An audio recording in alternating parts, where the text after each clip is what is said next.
আসসালামু আলাইকুম দর্শক, স্বাগত জানাচ্ছি জিএনএন টিভি 24 এর সংবাদে। এখন দেখবেন প্রতিনিধির পাঠানো ভিডিও চিত্রে বিস্তারিত সংবাদ। মাদকের ভয়াবহতা প্রতিরোধে গণসচেতনতা বৃদ্ধি এবং দায়িত্বশীল সাংবাদিকতা চর্চার লক্ষ্যে ময়মনসিংহের ভালুকায় জিএনএন টিভি 24 এর উদ্যোগে মাদকের ভয়াবহতা প্রতিরোধে প্রশাসন ও সাংবাদিকদের করণীয় শীর্ষক আলোচনা সভা ও সাংবাদিকদের প্রশিক্ষণ কর্মশালা অনুষ্ঠিত হয়েছে। শনিবার 11 জুলাই দুপুর 2টায় জিএনএন টিভি 24 এর ভালুকা শাখা কার্যালয়ে এ কর্মশালার আয়োজন করা হয়।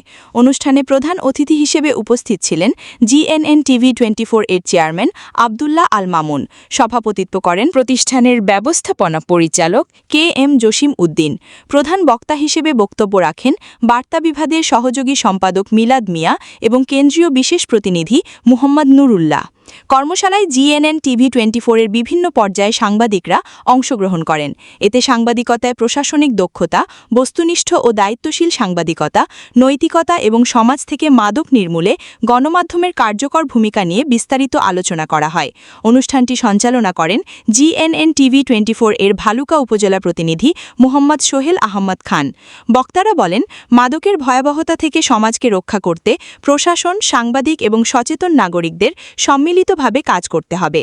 একই সাথে সত্যনিষ্ঠ, বস্তুনিষ্ঠ ও দায়িত্বশীল সংবাদ পরিবেশনের মাধ্যমে সামাজিক সচেতনতা সৃষ্টি এবং মাদক বিরোধী জনমত গঠনে গণমাধ্যমকে আরও সক্রিয় ভূমিকা পালন করতে হবে। এ সময় সাংবাদিকতায় বিশেষ অবদান রাখায় জিএনএন টিভি 24 এর চেয়ারম্যান আব্দুল্লাহ আল মামুন উপস্থিত সাংবাদিকদের ফুলের মালা পরিয়ে শুভেচ্ছা ও অভিনন্দন জানান। অপরদিকে অনুষ্ঠানে অংশগ্রহণকারী সাংবাদিকরা চেয়ারম্যানকে ফুলের তোড়া দিয়ে শুভেচ্ছা ও সম্মাননা জানান। অন্যান্যদের মধ্যে বক্তব্য রাখেন মুহাম্মদ শাহজাহান, মুহাম্মদ টিটু মিয়া, আবু সোয়াইব, মোকাররম হোসেন, দিদারুল আনোয়ার, সামিউল হক, রিপন তালুকদার, আমেনা বেগম ও সাদেক খান প্রমুখ। আলোচনা সভা শেষে সাংবাদিকদের অংশগ্রহণে একটি প্রাণবন্ত প্রশিক্ষণ অধিবেশন অনুষ্ঠিত হয়। এতে দায়িত্বশীল সংবাদ পরিবেশন, তথ্য যাচাই, নৈতিক সাংবাদিকতা এবং সমাজ কল্যাণে গণমাধ্যমের ইতিবাচক ভূমিকা নিয়ে দিক নির্দেশনামূলক আলোচনা করা হয়। যারা মাদক ব্যবসায়ী, যারা মাদক সেবন করে, তাদের বিরুদ্ধে প্রশাসনিক সাহায্যে কীভাবে আমরা এটা প্রতিরোধ করা যায়। আজকে আমার পরামর্শ শুধু একটাই থাকবে, সেটা হচ্ছে যে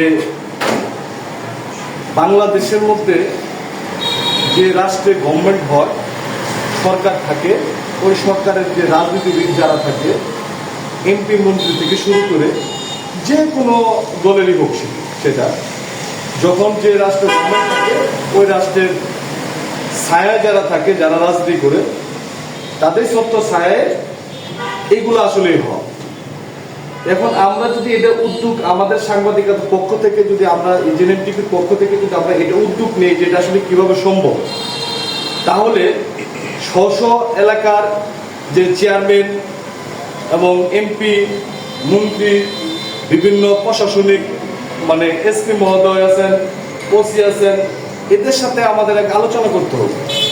আমরা ব্যক্তিগতভাবে আয়নার মতো আমাদের নিজেদেরকেও পরিষ্কার থাকতে হবে। আমরা অনেকেই বলি যে আমরা মাদক নির্মূল করবো, যদিও মাদক নির্মূল আমাদের কাজ না। আমার সাংবাদিক, আমি যখন একজন সাংবাদিক হিসেবে আমার কাজ মাদক নির্মূল করা না, আমাদের মাদকের তথ্যগুলা তুলে ধরা। তো মাদক নির্মূল করার জন্য সরকারের একটা বিশেষ সংস্থা রয়েছে, মাদক দ্রব্য নিয়ন্ত্রণ অধিদপ্তর। প্রশাসন, পুলিশ প্রশাসনও তারপরে প্রথম হলো মাদক দ্রব্য নিয়ন্ত্রণ অধিদপ্তর। তবে সাংবাদিকরা সমাজের দর্পণ হিসেবে এই বিষয়গুলোর সবচেয়ে বেশি ভূমিকা রাখতে পারে।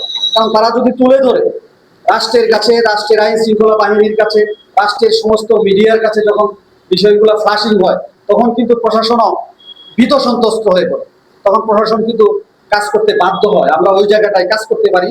সুতরাং আমরা অনেকেই মাদকের কথা বলি, মাদক নির্মূল করবো, কিন্তু আমরা যারা বলি তারা নিজেরাও মাদক খায়, মাদক গ্রহণ করি। আমি আপনাদের বলবো যে আগে আমাদের একটা হাদিস আছে যে হযরত মুহাম্মদ সাল্লাল্লাহু আলাইহি সাল্লামের কাছে কোনো এক ব্যক্তি মিষ্টি জাতীয় জিনিস তার সন্তান বেশি খায়, যদি ভুল না বলি, যে তার কাছে পরামর্শ নিতে গেছে যে হুজুর, আমি এরকম আমার ছেলে খুব বেশি মিষ্টি অভ্যস্ত, ওকে বাদ দেওয়াবো কেমনি? তখন হুজুর রাসূলুল্লাহ সাল্লাল্লাহু আলাইহি সাল্লাম বলছিলেন যে আমারও ওই অভ্যাসটা আছে, আমি নিজে আগে এটা বাদ দিই, নিজে একটু কমাই তারপরে আইসো। পরবর্তীতে রাসূলুল্লাহ সাল্লাল্লাহু আলাইহি ওয়াসাল্লাম নিজে মিষ্টি খাওয়ার অভ্যাসটাকে একটু কমায় তারপরে তাকে পরামর্শ দিয়েছিল। সুতরাং আগে আমরা মাদক নির্মূল করবো কোথা থেকে? আগে ব্যক্তি আমার থেকে আমি শুরু করবো। আমি নিজে মাদক গ্রহণ করবো না, তারপরে আমার পরিবারের যেন কেউ মাদক গ্রহণ করতে না পারে। আমরা যদি সকলেই পরিবারের দায়িত্ব নেই, তারপরে কোথায় যাব? তারপরে সমাজ, তারপরে রাষ্ট্র।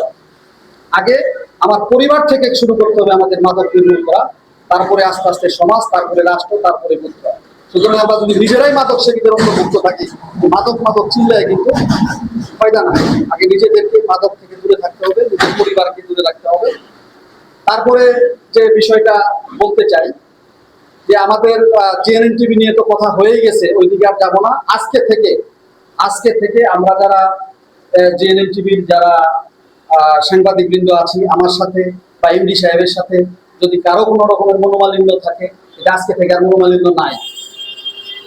আজকে থেকে কি কারো সাধারণ ভাই বলেন, আমিনা আপা বলেন, আরো যারা আছে, কারো কোনো মনোমালিন্য নাই? সবাই বলেন মনোমালিন্য আছে আমাদের? আছে। আমাদের কারো কোনো মনোমালিন্য নাই। আপনারা আমাদের এমডি সাহেবকে চিনেন, উনি কিন্তু এই যে আজকের এই অবস্থান করার পিছনে 40-50 জন লোক একত্র করা, এক জায়গায় আনা কিন্তু এটা সোজা কাজ না। উনি কিন্তু এই কাজটা করছেন। এটা আমি পারবো না, আপনি পারবেন না। এই কাজটা কিন্তু, এই ফুয়েলিংটা কিন্তু উনি তৈরি করেছেন। সুতরাং যিনি কাজ করেন তার ভুল হয়, হয়তো কাজ করতে গিয়ে ওনার কিছু ভুল ত্রুটি হয়েছে। এই ভুল ত্রুটিগুলোর ঊর্ধ্বে উঠে উনি আরো ভালো করবেন।